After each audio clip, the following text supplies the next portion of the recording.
밖에서는 효자, 집안에선 지옥. 아들이 그렇게 착하다면서요? 이웃들이 항상 하는 말입니다. 하지만 그들이 모르는 게 있어요.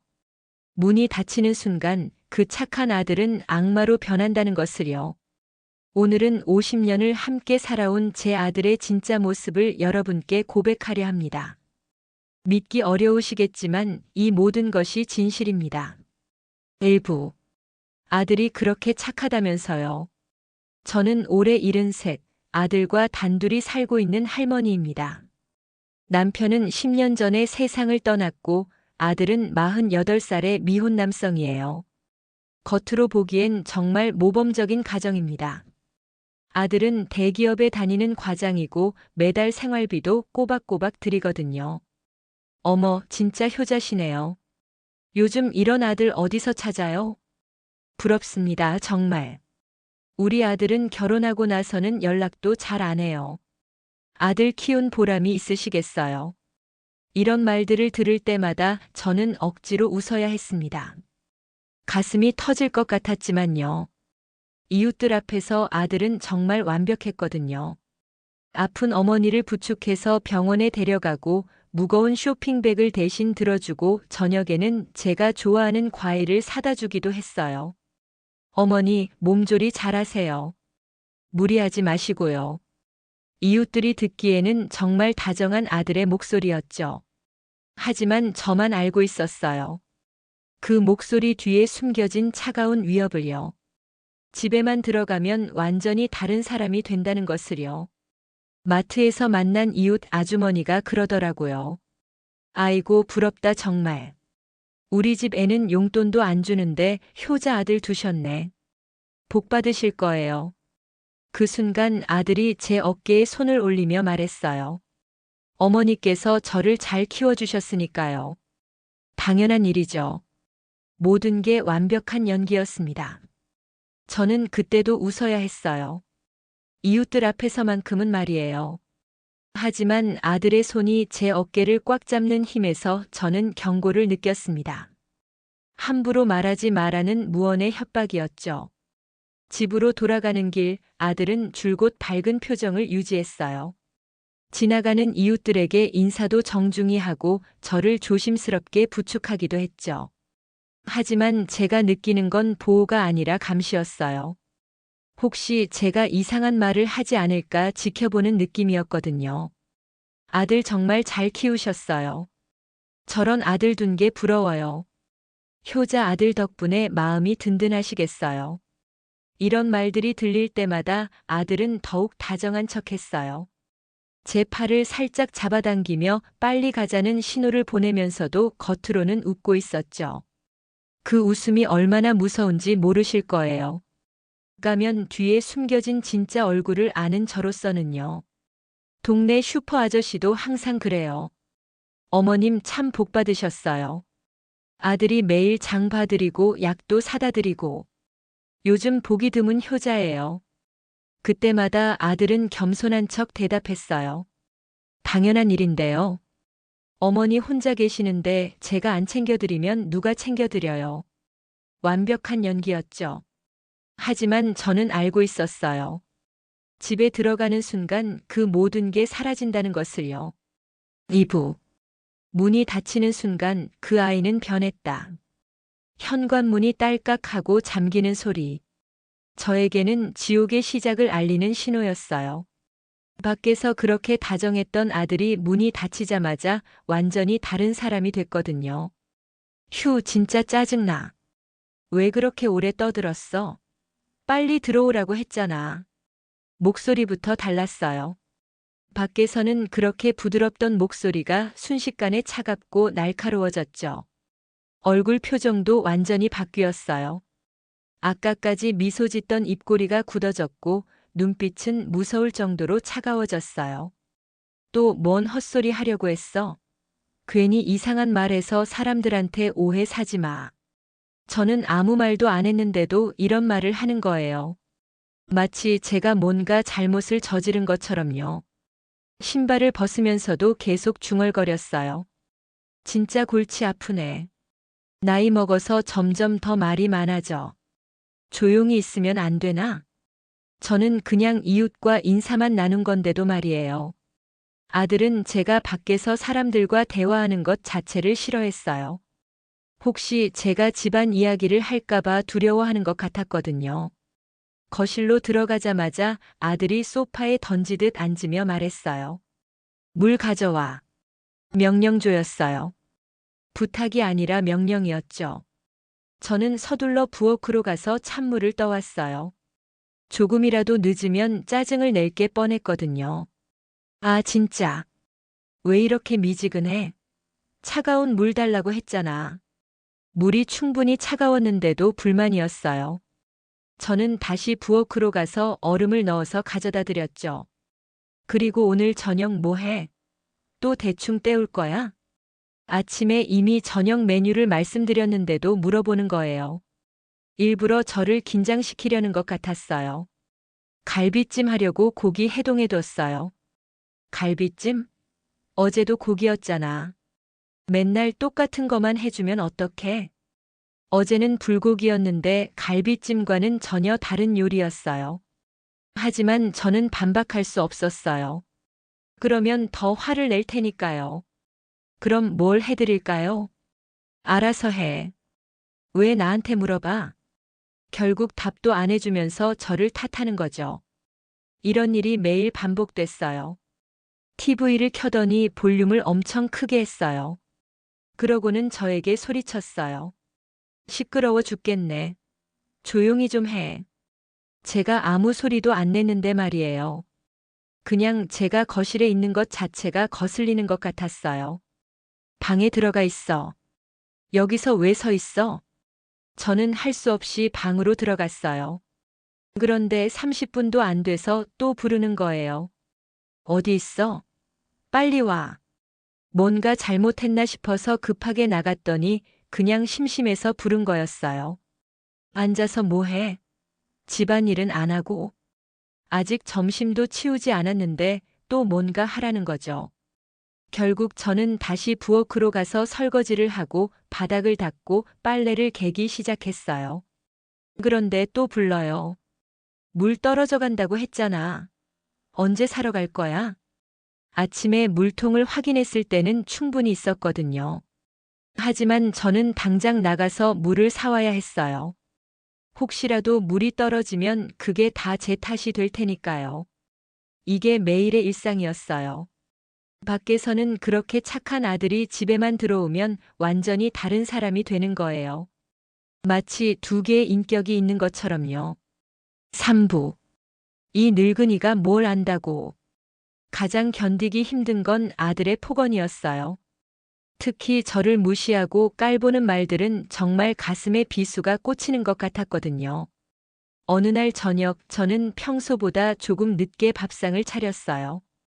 장을 보러 나갔다가 이웃 할머니가 넘어져서 부축해드리느라 늦었거든요. 그 이야기를 하려고 했는데 아들은 들으려고도 하지 않았어요. 또 뭔 핑계야? 맨날 핑계만 대고. 아니에요. 정말 할머니가 넘어져서. 닥쳐.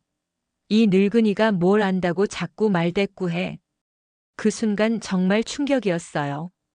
제가 50년 동안 키운 아들이 저를 늙은이라고 부르다니요. 그것도 그렇게 모멸적인 톤으로요. 나이만 먹고 하는 일은 하나도 제대로 못해. 밥도 제때 못 차리고 집안일도 엉성하게 하고. 저는 평생 살림을 해왔어요. 아들을 키우면서도 남편 뒷바라지하면서도 집안일을 완벽하게 해왔거든요. 그런데 지금은 나이가 들어서 예전만큼 빠르게 못한다고 이런 말을 듣는 거예요. 이것도 모르고 저것도 모르고. 진짜 답 없어. 저는 눈물이 났지만 꾹 참았어요. 울면 더 화를 낼 테니까요. 요즘 뭐가 그렇게 바뀌었는지 모르겠네. 예전에는 그래도 쓸모라도 있었는데. 쓸모 있었다는 말이 더 상처였어요. 저는 아들에게 쓸모가 있을 때만 가치가 있는 존재였던 거죠. 며칠 후에는 더 심한 일이 있었어요. 제가 감기에 걸려서 기침을 좀 했거든요. 아, 진짜 시끄러워. 기침 소리가 왜 이렇게 커? 미안해요. 감기가 좀. 감기면 약이나 먹지 왜 기침으로 나를 괴롭혀? 정말 이기적이야. 제가 아픈 게 아들을 괴롭히려고 그런 게 아닌데 이기적이라고 하는 거예요. 나이 들면 죽어야 하는 건데 왜 이렇게 오래 사는 거야? 진짜 짜증나. 이 말을 들었을 때는 정말 세상이 무너지는 것 같았어요. 제가 죽었으면 좋겠다는 뜻이잖아요. 50년 동안 키운 아들에게서 이런 말을 들을 줄은 꿈에도 몰랐어요. 요양원이라도 가면 좋겠는데 돈은 또 얼마나 들어가. 진짜 골치 아프네. 요양원 이야기까지 나오는 거예요. 저를 짐짝 취급하는 거죠. 어느 날은 제가 실수로 컵을 깨뜨렸어요. 설거지를 하다가 미끄러져서 바닥에 떨어뜨린 거였는데 일부러 그런 게 아니었거든요. 이것 봐. 또 뭘 깨뜨렸어? 정신이 있어, 없어? 미안해요. 실수였어요. 실수? 맨날 실수네. 치매 온 거 아냐? 정말 답 없어. 치매라는 말까지 나왔어요. 저는 정신이 멀쩡한데 말이에요. 이래서 늙은이들은 싫어. 뭘 해도 제대로 하는 게 없어. 저를 계속 늙은이라고 부르는 게 가장 상처였어요. 저는 아들의 어머니인데 그냥 길거리에서 만난 모르는 노인 취급을 하는 거죠. 진짜 언제까지 이렇게 살아야 하나? 나도 내 인생이 있는데. 제가 아들의 인생에 방해가 되는 존재라는 뜻이었어요. 하지만 저는 아들을 위해서 평생을 살아왔는데 말이에요. TV를 보다가도 갑자기 저에게 화를 냈어요. 왜 자꾸 쳐다봐? 뭐가 그렇게 할 말이 많아? 저는 그냥 같이 TV를 보고 있었을 뿐인데 말이에요. 나이 먹으면 입도 닫고 살아야지. 뭔 말이 그렇게 많아? 제가 무슨 말을 많이 했다고 그러는지 모르겠어요. 오히려 저는 아들 눈치를 보느라 말을 아껴가며 하고 있었는데 말이에요. 이런 일들이 매일매일 반복됐어요. 하루도 편안한 날이 없었죠. 아들의 폭언은 점점 더 심해졌고 저는 점점 더 움츠러들 수밖에 없었어요. 사부. 침묵이 유일한 방어였다. 시간이 지날수록 저는 말을 하지 않게 됐어요. 무슨 말을 해도 아들이 화를 냈거든요. 그래서 침묵하는 게 차라리 나았어요. 하지만 그 침묵마저도 아들에게는 불만이었죠. 왜 대답 안 해? 벙어리가 됐나? 저는 딜레마에 빠졌어요. 말을 해도 화내고 안 해도 화내니까요. 아침마다 아들이 회사에 나가기 전에는 꼭 한바탕 소동이 있었어요. 셔츠 다림질 왜 이렇게 했어? 구겨져 있잖아. 저는 전날 밤에 정성스럽게 다림질을 했거든요. 하지만 아들 눈에는 항상 부족했어요. 진짜 답 없네. 이런 거 하나도 제대로 못해? 저는 다시 다림질을 해드렸어요. 그런데 또 불만이었어요. 너무 뜨거워졌잖아. 이제 입을 수가 없어. 결국 다른 셔츠를 꺼내서 입었는데 그것도 마음에 안 든다고 했어요. 진짜 아침부터 기분 잡치네. 회사 가기 싫어. 그러고는 현관문을 쾅 닫고 나갔어요. 저는 혼자 남아서 한숨만 쉬었죠. 점심시간에 가끔 아들이 집에 올 때가 있었어요. 회사가 집에서 가까워서 점심 먹으러 오는 거였는데 그럴 때마다 저는 긴장했어요. 밥 뭐야? 또 간단하게 때운 거 아냐? 저는 아들이 올 줄 모르고 혼자 먹을 간단한 식사를 준비해뒀거든요. 미안해요. 올 줄 몰라서. 그러니까 미리미리 준비해두라고 했잖아. 정말 생각이 없어. 저는 서둘러 냉장고에서 반찬들을 꺼내서 상을 차렸어요. 그런데 또 불만이었어요. 이게 뭐야? 어제 반찬이잖아. 새로 할 생각은 안 해? 지금 바로 해드릴게요. 됐어. 그냥 나가서 먹을래. 진짜 집에 와도 편할 게 없네. 결국 아들은 밥도 안 먹고 나가버렸어요. 저는 혼자 남아서 또 한숨만 쉬었죠. 저녁에 아들이 집에 돌아오면 더 힘들었어요. 회사에서 스트레스를 받은 걸 저에게 다 풀었거든요. 회사에서 진짜 죽겠어. 상사는 꼰대고 동료들은 이기적이고 처음에는 저도 아들의 고민을 들어주려고 했어요. 힘들겠네. 그래도 너무 스트레스 받지 마. 당신이 뭘 안다고? 회사 생활 해본 적도 없으면서. 저는 아들을 위해서 회사 생활을 포기하고 전업주부로 살았는데 그걸 무시하는 거예요. 그냥 입 닫고 있어. 위로랍시고 하는 말이 다 헛소리야. 그 이후로는 아들이 무슨 말을 해도 저는 듣기만 했어요. 대답하면 또 화낼까 봐요.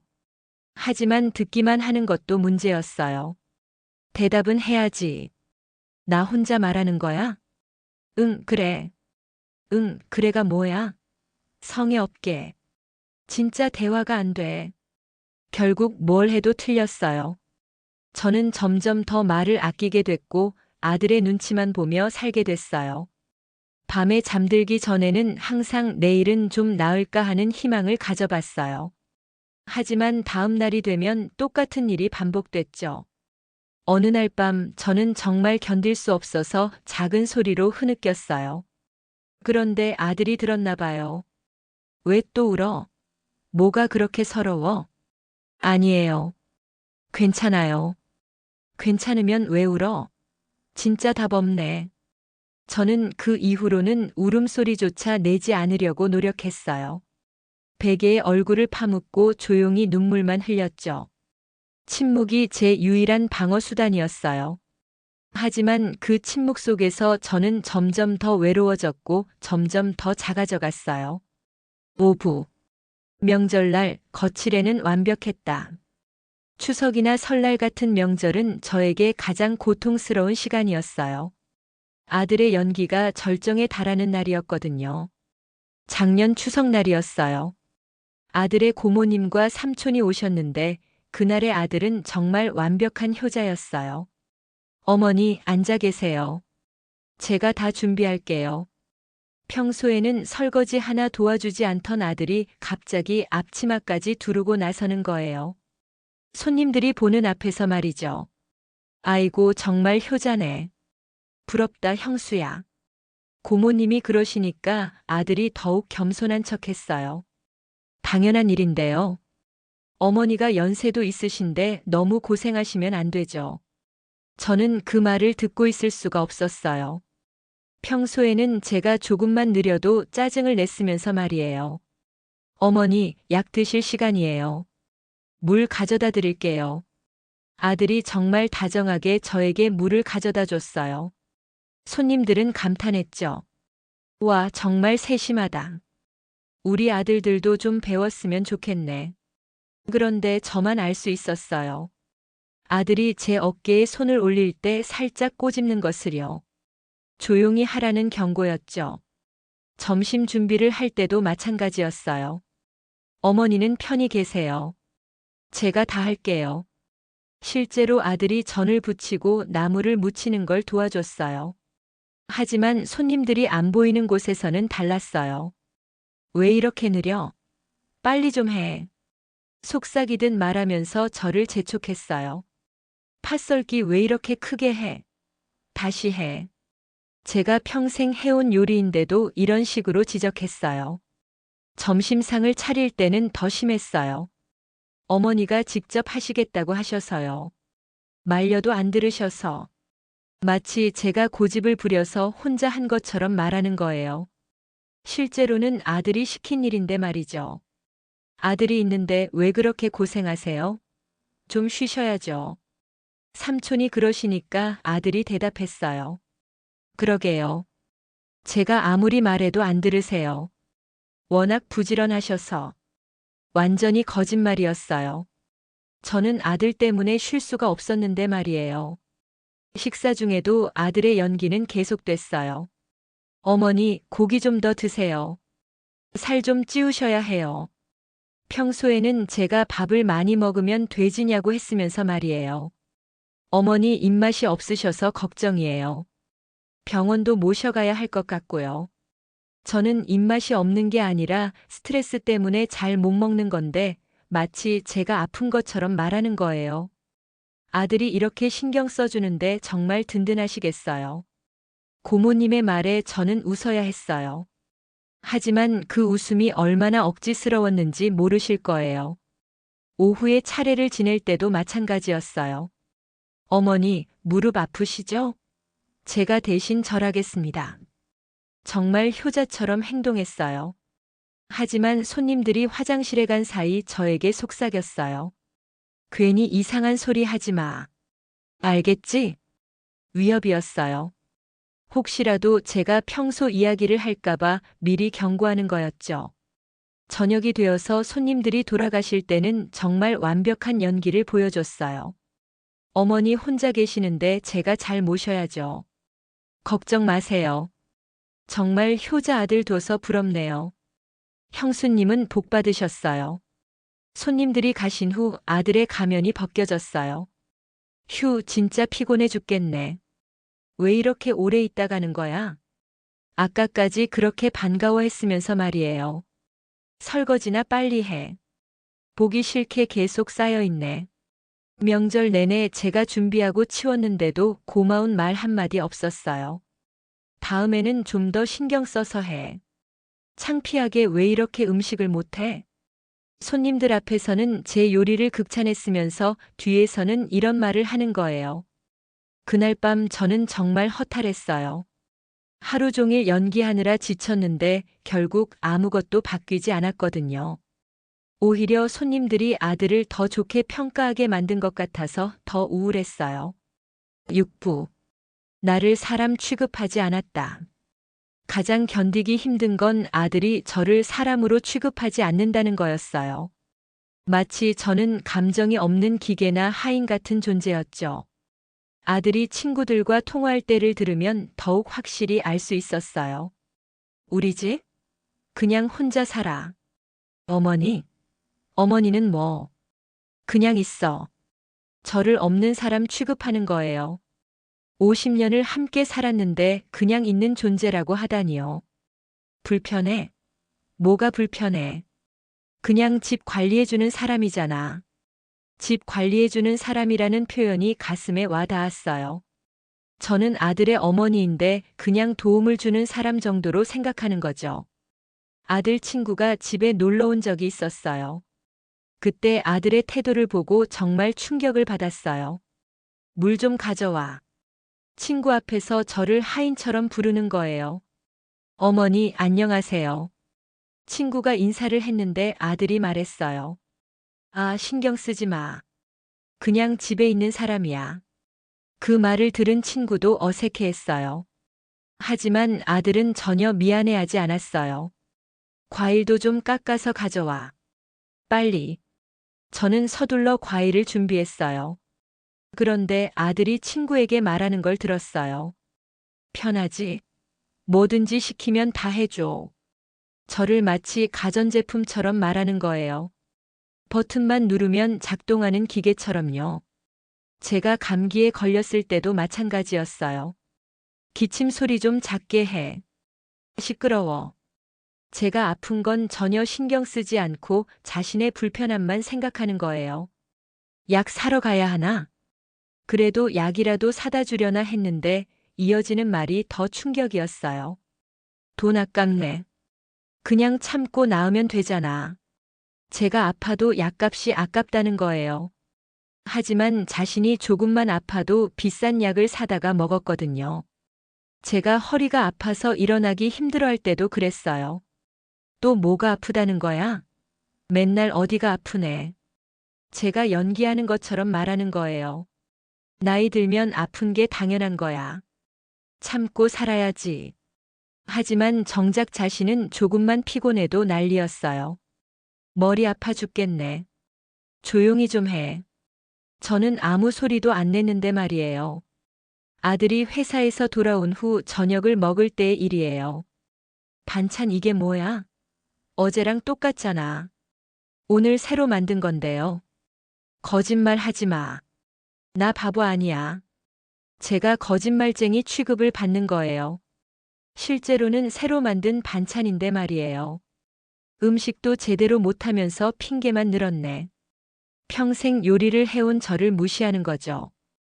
밤에 제가 잠을 못 잘 때도 마찬가지였어요. 왜 뒤척거려? 시끄러워.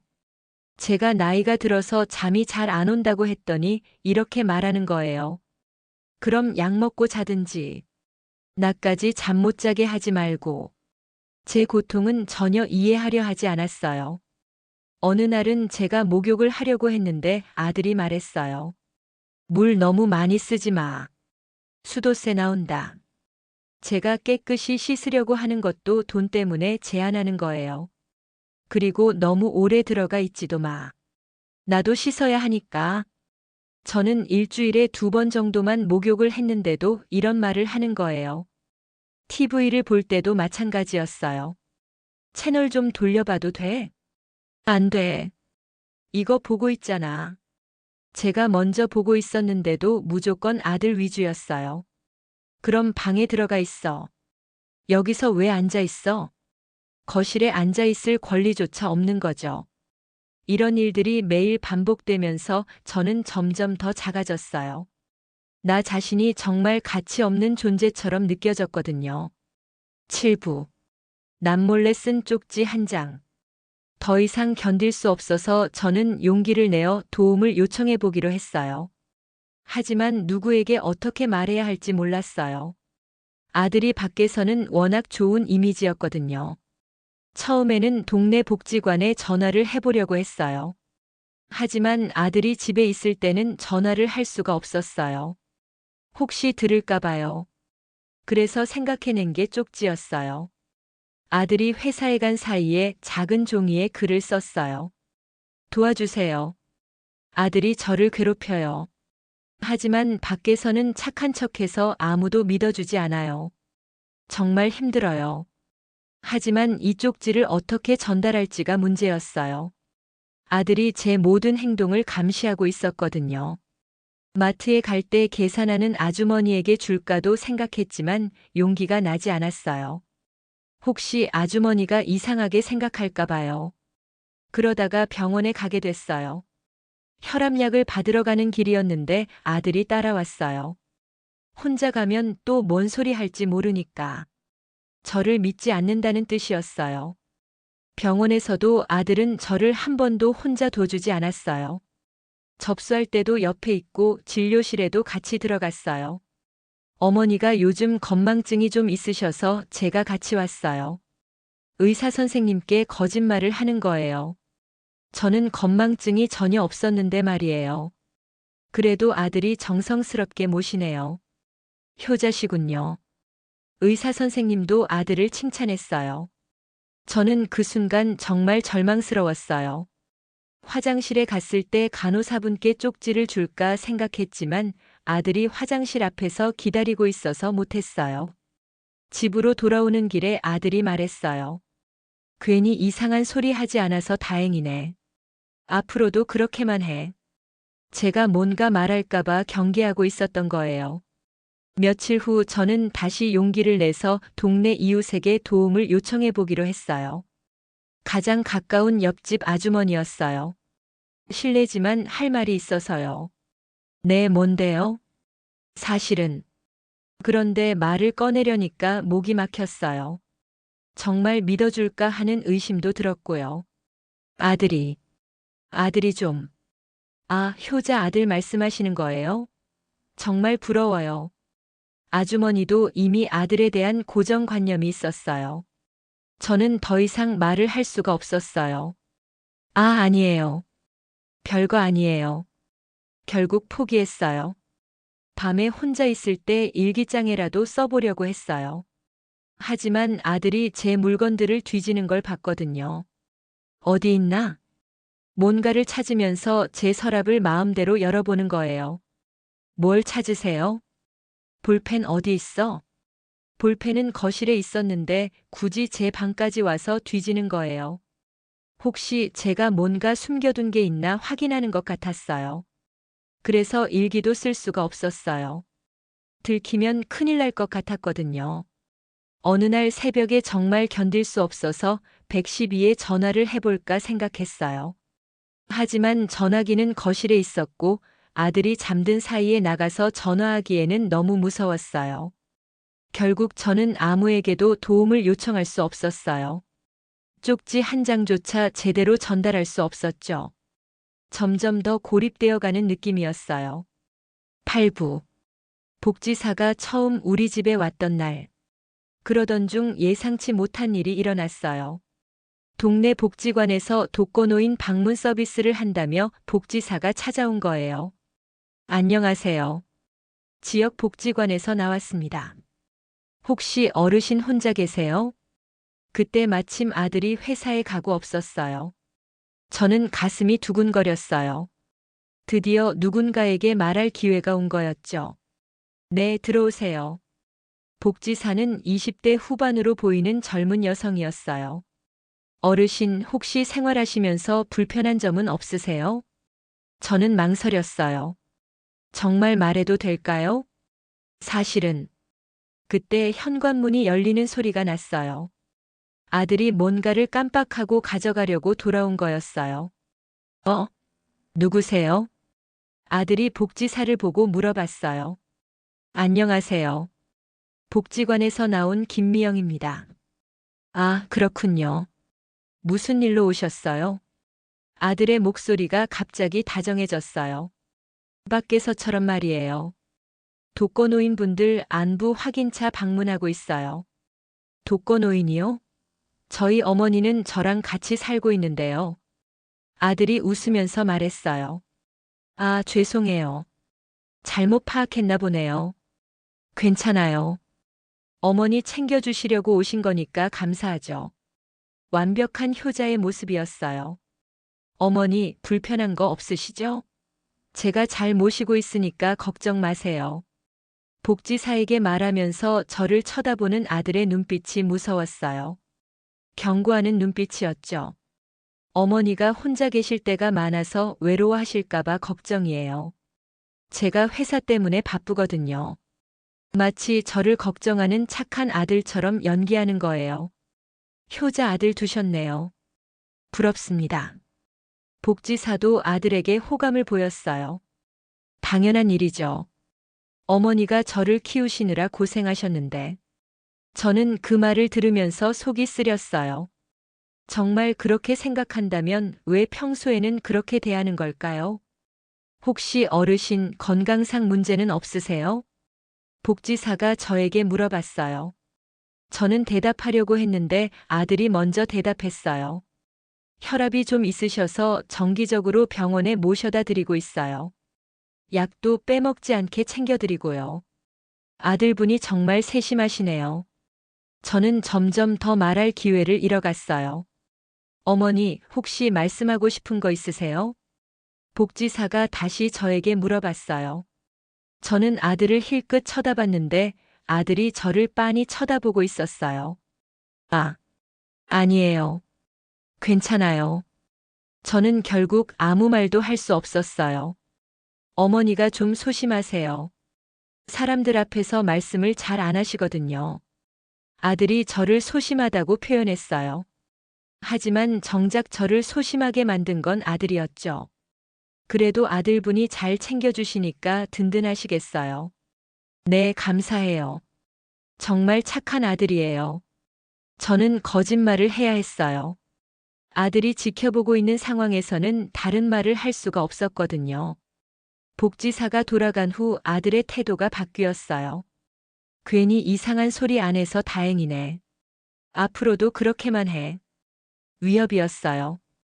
혹시라도 다른 사람에게 집안 이야기를 하면 안 된다는 경고였죠.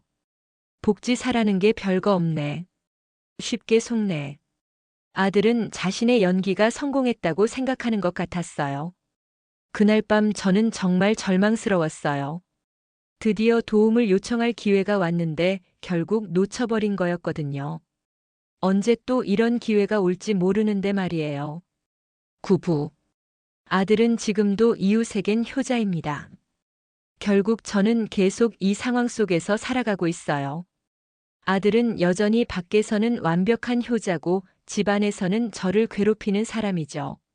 얼마 전에도 이런 일이 있었어요.